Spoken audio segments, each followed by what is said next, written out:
The BBC presents Jet Morgan in Journey into Space.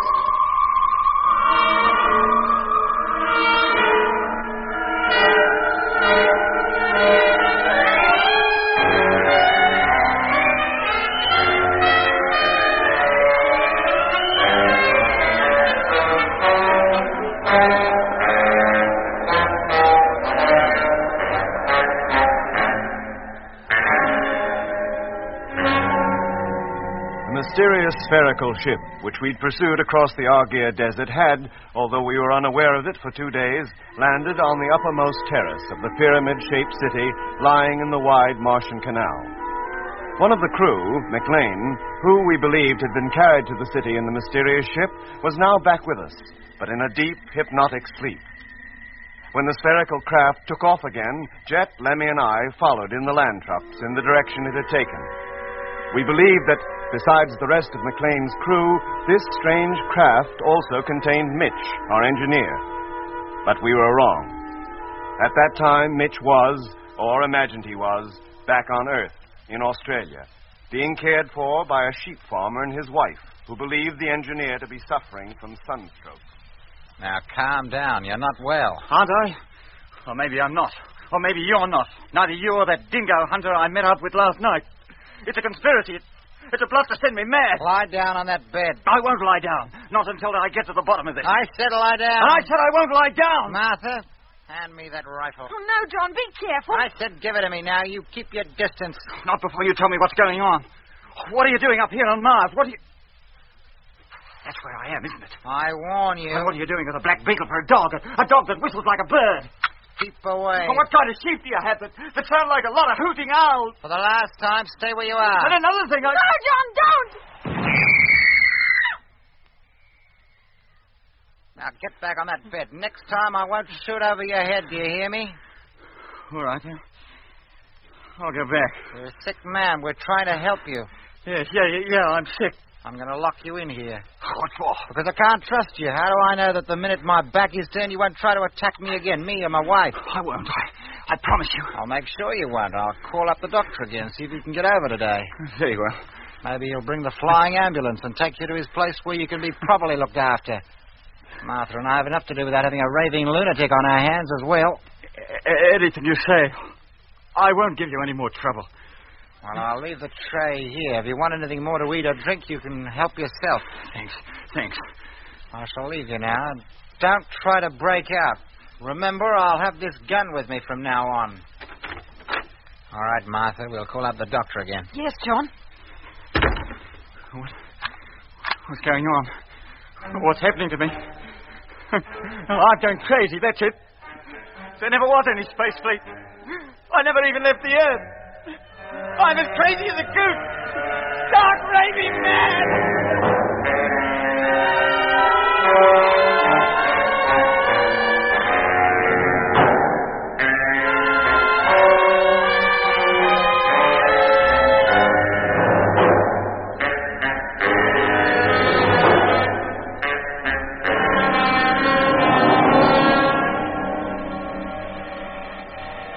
Hello, Lemmy.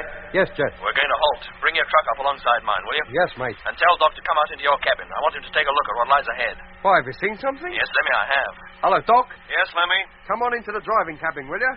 Jet's seen something and we're stopping. Be right with you. Hello, Jet. I'm in the driving cabin now. What's up? Oh, hello, Doc. Have you got the glasses there? Yes. Well, you see that rather high dune on the horizon? Yes. Do you see something on it, a box-like object? Yes, just. Well, turn the glasses on it. Now, tell me what you think it is. Well, hang on a minute. If I were on Earth, I'd say that it was a single-storied house of some kind. Do you see two smaller buildings at the side? A little way from the main structure, to the left. Yes, I do. This must be the place Frank told us about. Hey, you can just make out the fences. Hey, let me take a look, will you, Doc? Sure, Lemmy. Ah. Well? Yes, it's just like I say. Hey, wait a minute. Jet, are you looking at the moment? Yes, what? I can see somebody or something moving. From one of the little buildings towards the big one. Can you see it? Yes, I can. Now he seems to have disappeared round the far side. That must be a house. And that must be the geezer who lives in it. Well, what do we do now, Jet? We've got to get a closer look at that place, find out exactly what it is. Now, if I went alone and on foot, By using the sand dunes for cover, I might get close enough to get a good look at it. Leave us here in the truck, you mean? Yeah. And supposing you're seen? Yeah, I need to run for cover in a hurry. No, that's a chance I'll have to take. No, Jet, that's too risky. You're right, Doc. Don't let him go. Then what do you suggest? Well, that we stay in the truck. Of course. That we still use the dunes as a cover and get as close to that place as we can. Well, we're supposing we haven't already been seen. Yes. Then we approach on foot as near as we dare. That's it. The three of us. Eh? There's greater strength in numbers, Lemmy. Yes, Doc, but number 3 is pretty near to zero in my way of thinking. And what about McLean? If all of us leave the trucks, he'll be left back there in the living quarters alone. No, I don't think it'll hurt, Lemmy. Since we left the valley, he's just lain there on the bed. He hasn't said a word or moved a muscle in all that time. Oh, very well, Doc. That's what we'll do. I'll lead, but Lemmy, you keep your truck close behind. We'll stay on the lowest possible level all the way. Yes, Jet. Motor on. And there we go.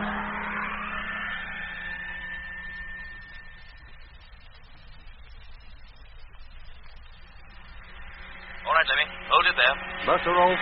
Jet, do you think we were seen? Not unless they saw us before we took to cover. Now, we'll leave the trucks here and then climb to the top of that dune. The house, or whatever it is on the other side. All right, Lemmy, get your suit on. Go outside and walk over to Jet's truck. I'll be out as soon as I've checked on McLean. Yes, Doc. Hello, Doc. McLean okay? Yeah, Jet. I disconnected the airlock in the living quarters. He couldn't possibly get out, even if he wanted to.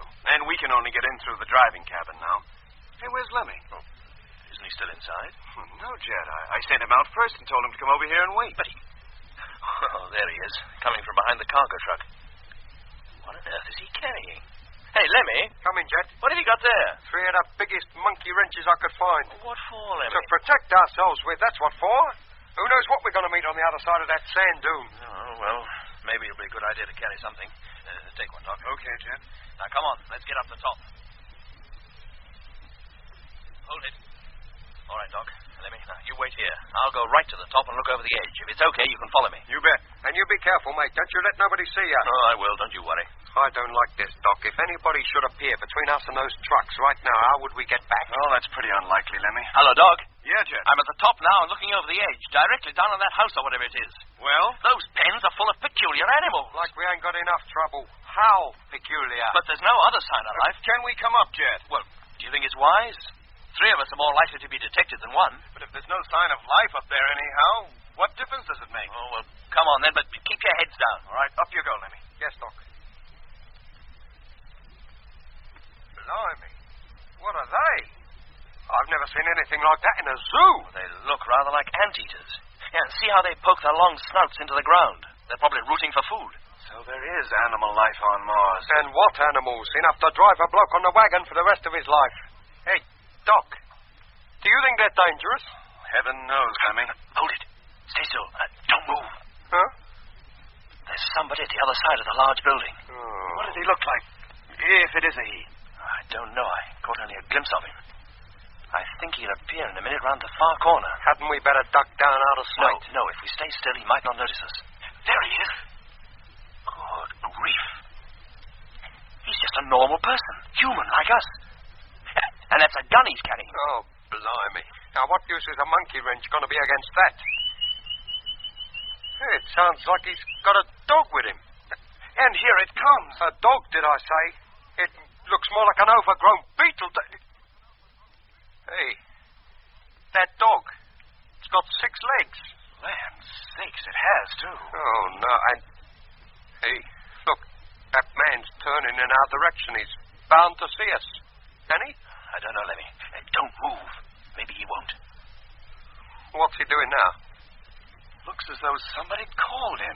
Yes, that's just what it must have been, Doc. He's going back again. He's going inside. Oh, well, let's thank our lucky stars for that. He's gone. Now, let's get back to the trucks. Do me a favor. I'd feel a lot safer in there. Oh, very well, Lemmy. You and Doc go back. Me and Doc?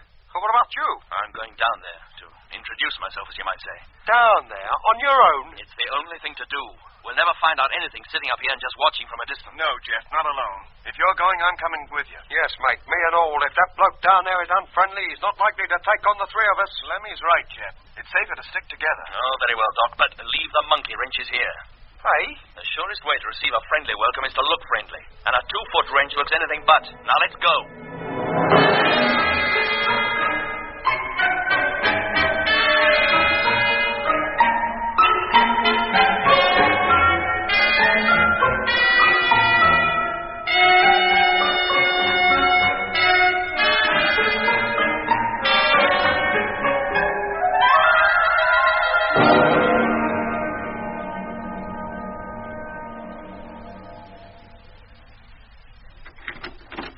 Martha. What's the trouble? You went outside. But only to the sheep pen. Well, you promised not to leave me alone in the house while that man was still here. But there hasn't been a sound out of him for an hour or more. Well, there was a sound out of him just then. Huh? He yelled something at the top of his voice. Well, what was it? I don't know. But so long as he's in the house, I don't want you to leave it.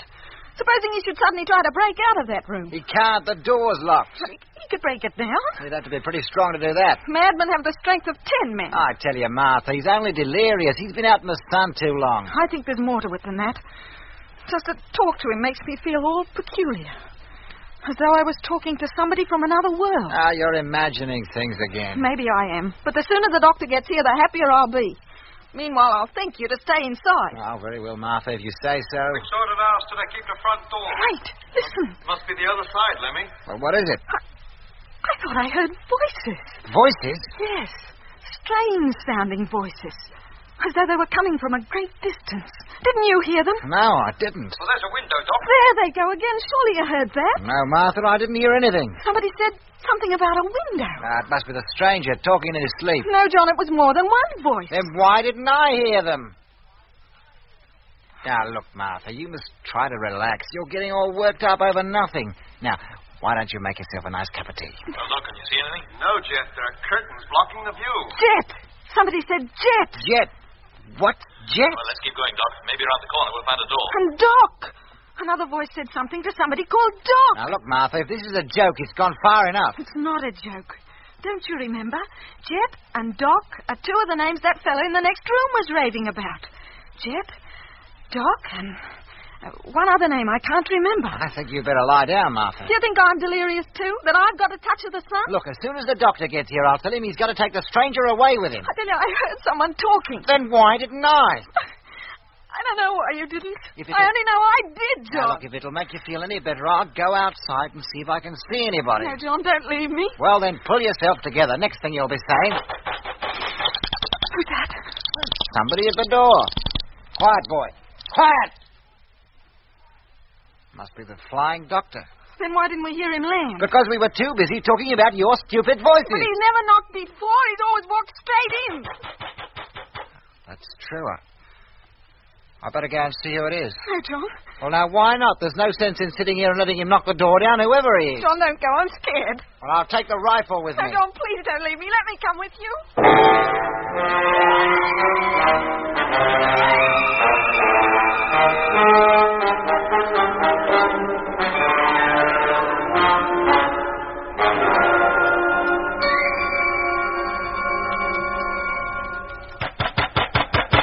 Well, it don't sound like there's anybody at home after all. But there must be. We saw somebody go into this building not 10 minutes ago. Then he must be deaf.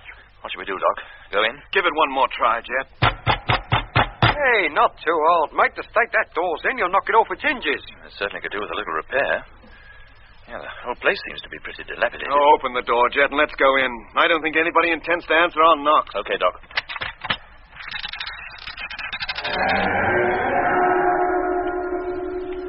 Oh, blimey. What's the matter, Lemmy? I don't know. I just felt a kind of foreboding as that door opened, that's all. I'll lead the way now. Keep close together. Okay, Jet. This place feels so cold, like a tomb. What kind of people could possibly live in here? From what we saw up on the sand dunes, ordinary human beings like ourselves. And for ordinary human beings, they seem to have an extraordinary taste in furniture. What's this contraption supposed to be? It looks like a table, but very crudely made. Yeah. Oh, I suppose this is meant to be a chair. I should think so. No, Lemmy, don't touch it. I just wanted to see what it was made of, that's all. Don't touch anything. Just look at the state of these walls. This place is virtually a ruin. And yet it seems so clean and tidy. Hey, Jet, over here on the wall. What is it, Lemmy? Well, a photograph it looks like, but it's so faded you can hardly see the picture. What's it a photograph of? Looks like a man and a woman on a beach in bathing suits. Kind of old-fashioned ones at that. Yeah, kind of costume my old man wears in some of the pictures in the family album back home. Wait a minute. Here's an inscription. What does it say? John and Martha, Bondi Beach, Christmas 1935, on the occasion of our first wedding anniversary. Bondi Beach? Are you sure you're reading right? You can see it for yourself, can't you? Yeah, but who's John and Martha? How should I know, Lemmy? And how did that picture get here? Hey, Here, that wouldn't be a picture of that fellow we saw outside just now, would it? How could it? However that picture got here, it was taken 36 years ago. The man we saw would be far too young for that to be a picture of him. Yeah. Yeah, he would be. Wouldn't he?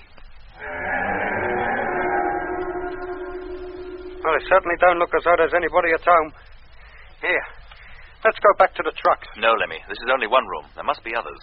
But you can't go walking through people's houses uninvited. How would you like it if you were sitting at home back on Earth and 3 Martians walked through the kitchen while you was having your dinner? I hope they'd been well-mannered enough to knock first, in which case I'd have been well-mannered enough to answer them. But, Jet, mate, that fellow we saw, maybe just what he wants is for us to come in here. Maybe that's why he showed himself when we were up on the sand dunes. He was leading us into a trap. He intends to make Whittakers out of us, like they've done to McLean and even Mitch, possibly. Look, Lemmy, if you can't go through with this, you're welcome to go back and wait for us in the truck. I'll stick with you, mate. Then don't let's have any more argument. No, just putting a point of view, that's all. Then let that be the end of it. Now, come on. There's obviously nobody here, so let's try the next room. Some people are never satisfied. Hey, listen. They keep a canary. Or is that Martian language for come in? What do you make of it, Doc? I don't know, Jet. Sounds to me like some kind of an insect, a cricket. Or it might, as Lemmy says, be a kind of... Oh, whatever it is, it doesn't seem to like us knocking at the door. It makes no attempt to open it either. Hey, Jeff, what are you doing? I'm going to open the door, of course. What, before you know what's behind it? How do you suggest we find that out unless I do open it? Jet, better be on the safe side. Open it just a little way. Oh, I will, Doc. Don't you worry. God, grief. What is it, Jet? It's that beetle we saw outside. Oh, don't just stand there with the door off open. Shut it before that thing takes a seat out of our flying suits. Oh, I don't think it will, Lemmy. He seems more scared of us than we are of him. There, you see. Look how he backs away from me. Oh, what a horrible-looking animal. Yeah, to us, Lemmy, maybe, but to whoever owns him, he probably looks extremely handsome. Yeah. Hey, then what must his owner look like? Come on, I don't think it'll give us any trouble. In you go, Lemmy. But me? Yes, and hurry up. Good beetle. Good boy. No, I won't hurt you. Go on, Lemmy. It couldn't be further away from us if it tried. Good boy. Down now. Down. Hey, that thing understands English. It got down, it folded up its back legs and sat down on the floor. Must be a fox terrier beetle. Here, up you get. Up. Come on. Yep. Oh, no, blimey, he's coming. Oh, Jet, mate, keep him all. Down, boy. There, that stopped him. He seems to be trained just like a dog. He must have excellent hearing, too. Well, the only way we can talk to each other is over our radios, and yet that thing hears what we say as though we were talking to him direct. Well, how does he do it? I tell you, Jet, he either has incredibly sharp hearing or else some kind of telepathic communication is possible between it and us. Telepathy? Yeah. In which case, it wouldn't matter which language we spoke in, or even if we didn't speak to him at all. Well, now that he is sitting down, do you think he'll stay sitting? Well, if he follows us, it's too bad, but I don't think it's likely to do us any harm. Now, come on. Let's see where the door at the end of this passage leads to. I'm beginning to think there's nobody in this place at all. Then what happened to that man we saw outside, Lemmy? Doc. We could have imagined him, couldn't we? Just as I imagined I was back home in London when I got lost in that city back there in the valley. Then why is his dog here? Well, that could be an illusion and all. Well, it looks solid enough to me. I believe that 6-legged poodle is real. Well, why don't you go and tickle behind his ears just to make sure? No, thanks. My eyes are good enough proof for me. I think we've drawn a blank again. Still no response to our knocks. Look, give it one more try, Jet. If you still get the same result, we'll just have to walk in again without being asked. Who's there? Hey, Jet, did you hear that? Somebody answered. Hello? Who's there? No, it can't be. Can't be what? What? It sounded like Mitch's voice. What? Yes. Mitch? Here? Hello? Hello? Big say, cut out that banging. If you have anything to say, say it. I can hear you. It is Mitch. And this door's locked. Hello, Mitch. Mitch, answer me. If you have nothing to say, go away and leave me alone. Oh, he can't hear you, Jet. But why not? We can hear him, can't we? We've got to get in there, Doc, and get him out. If you ask me, it doesn't sound as though he wants to come out. Well, we'll have to break that door down. No, Jet. You might damage your suit. Lemmy, Yes, Jet. go back into the next room. Bring me that chair we saw in there. Yes, Jet. Hey, now, wait a minute. Rudolph is sitting right in front of the door. Then push him out of the way. What do you mean, push him out of the way? Go on, Lemmy. Hurry up. Yes, mate. Hello, Mitch. Mitch, it's Jet. Mitch, can you hear me? It's Jet.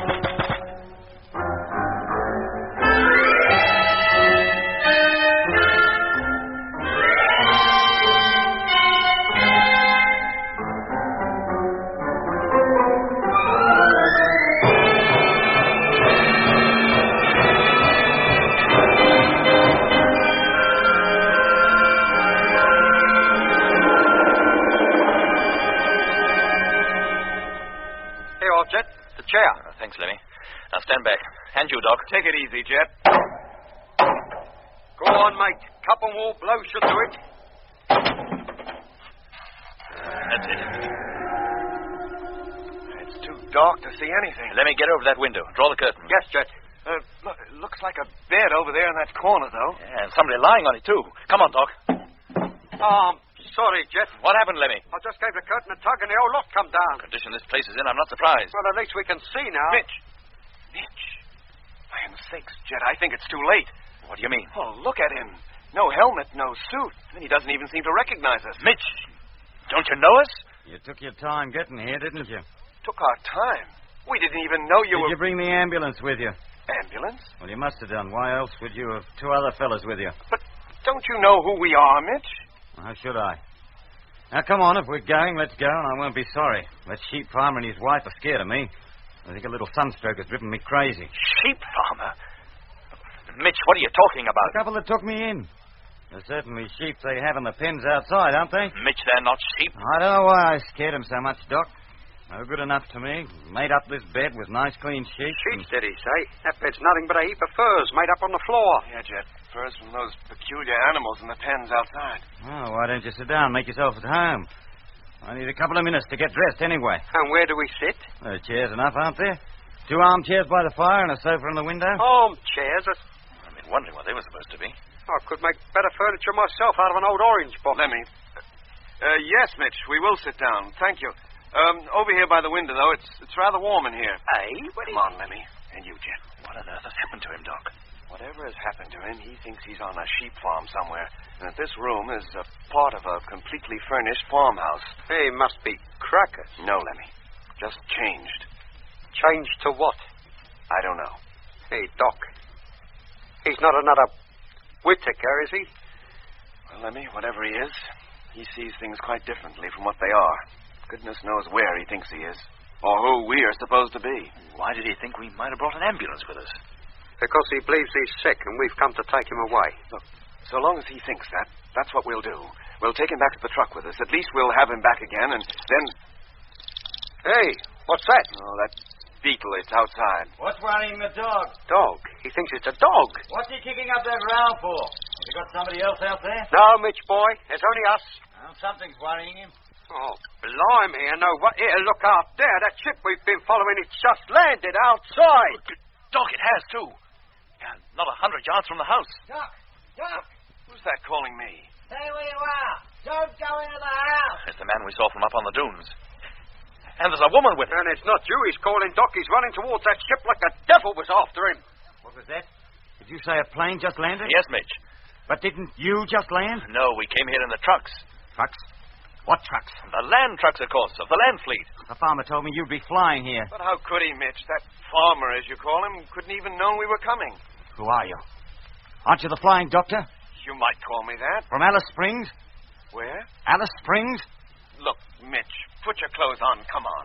Well, where to? Back to the trucks, of course. Now, come on, Mitch. Take your hands off me. Hey, Jet, that ship. 2 men have come out of it, and that man and woman are talking to him and pointing over here. Hey? Look, come on, Mitch. Take your hands off me, I said. I'm not going with anybody until I know who you are.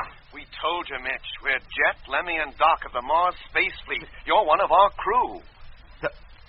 The Mars Space Fleet? Yes, Mitch, we landed here 9 days ago in the flagship Discovery, and you too. This is Mars, and you're one of us. You're crazy, the whole lot of you. This is Australia. Australia? Now keep away! Mitch, you must believe There's us. 3 men from the ship. They're coming towards the house, and that sheep farmer is pointing towards this room. He must be telling them we're in here. Hadn't we better get back to the truck? Yes, we had. Come on, Doc. Grab Mitch and let's go. Keep off, do you hear?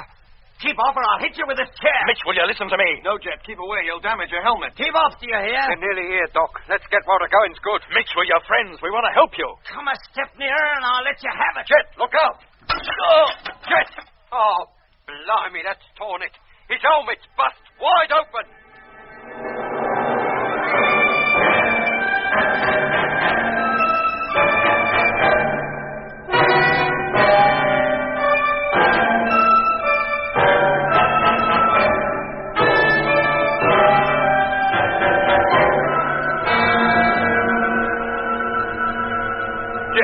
Jet, are you hurt? No, Doc.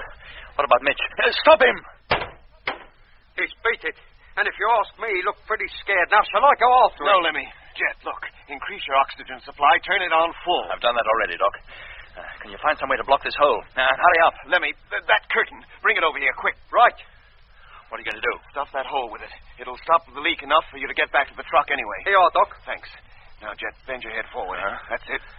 What is it, Doc? Oh, this fabric, it breaks up into little pieces like it was rotten. You mean you can't use it? Lemmy, look, on the bed, the sheepskins, whatever they are, bring some of those. Yes, Doc. Hang on, Jet. One of those should do the trick temporarily anyway. Do you feel all right? Yeah, for the moment. I must be losing oodles of gas. Here you are. No, thanks, Lemmy.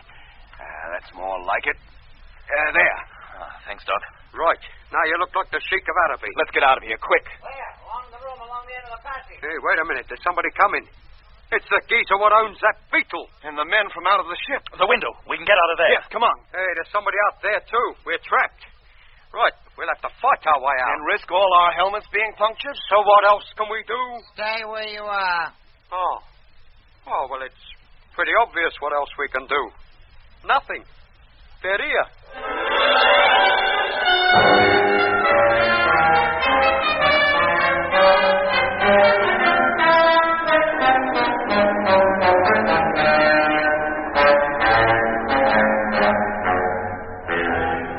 In episode 16 of Journey into Space, you heard Andrew Folds as Jet Morgan, David Kossoff as Lemmy, Guy Kingsley Pointer as Doc, Bruce Beebe as Mitch, and with David Jacobs and Matty Head. The orchestra was conducted by Van Phillips, who also composed the music.